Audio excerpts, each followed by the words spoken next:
నీతిమంతులు నీ నామమునకు కృతజ్ఞతాస్తుతులు చెల్లించెదరు.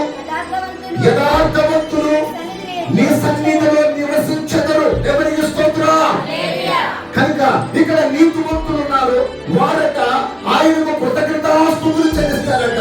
నీతిమంతుల పక్షమున దేవుడు చేసిన కార్యాలు బట్టి, దేవుడు చేసిన మేలును బట్టి, దేవుడు చేసిన ఉపకారమును బట్టి, దేవుడిచ్చిన రక్షణ బట్టి, దేవుడిచ్చిన కుటుంబాన్ని బట్టి, దేవుడిచ్చిన ఉద్యోగాన్ని బట్టి, దేవుడిచ్చిన వ్యాపారాలను బట్టి, దేవుడిచ్చినటువంటి ఉన్నత స్థితిని బట్టి ఎప్పుడు ఆయనకు థ్యాంక్స్ గివింగ్ కలిగి ఉంటారట. కృతజ్ఞత.